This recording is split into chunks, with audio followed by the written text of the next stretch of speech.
ভোলা থেকে সরাসরি যুক্ত হচ্ছেন সহকর্মী অমিতাভ অপু। অপু, 2 মাস পর পদ্মা ও মেঘনা নদীর মোহনায় আজ মধ্যরাত থেকে মাছ ধরা শুরু হবে। তো এ ব্যাপারে জেলেদের প্রস্তুতি কেমন দেখছেন?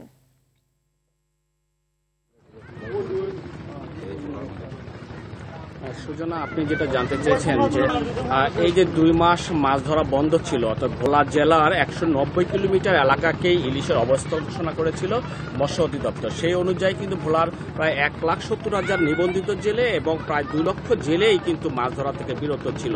তো আজকে যে মাছ ধরার রাত 12টা মাছ ধরা নিষেধাজ্ঞা উঠে যাচ্ছে, এটি কিন্তু এখন জেলের এই অঞ্চলের জেলেদের জন্য একটি উৎসবমুখর, যে কোনো এখন নদীতে নামার জন্য সকল প্রস্তুতি নিচ্ছে।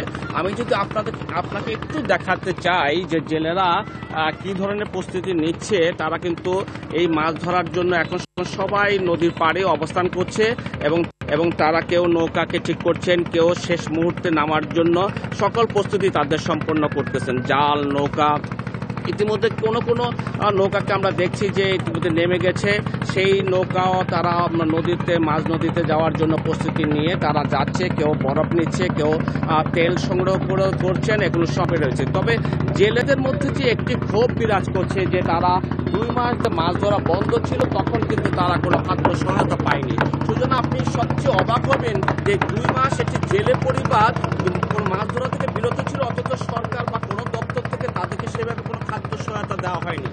যে খাদ্য সহায়তা দেওয়ার কথা সরকার বলছে বা মৎস্য অধিদপ্তর বলছে, সেটি হচ্ছে জাটকা ধরবে না, অন্য মাছ ধরার সুযোগ থাকবে, সেই প্রকল্প 40 কেজি করে চাল কিছু জেলেকে দেওয়া হচ্ছে। কিন্তু 2 মাস যে মাছ ধরার থেকে বিরত ছিল, তাদের জন্য কোনো বরাদ্দ ছিল না। আমার কাছে এখানে জেলেরা অনেক ক্ষোভ জানাচ্ছেন। আপনাকে মাছ যেদিন পেয়েছেন কোনো চাল, আপনাদের কাছে কি দাবি সরকারের কাছে?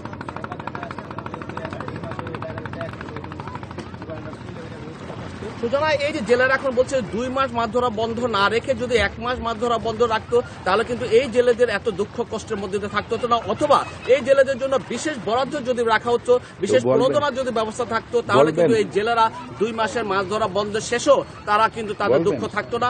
এখন তারা নির্ভর করছে নদীতে মাছ ধরে কি পরিমাণ মাছ পাবে আগামীতে, সেটার উপরে নির্ভর করছে তাদের লাভ লোকসান, পরিবার পরিজন নিয়ে সুখে শান্তিতে থাকবার অবস্থা।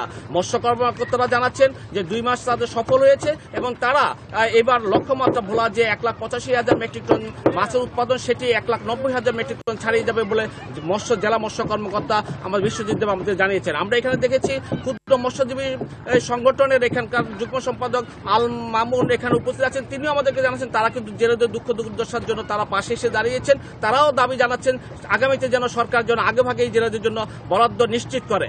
সুতরাং এই ছিল ভোলা থেকে আমার সর্বশেষ। আপনাকে ধন্যবাদ।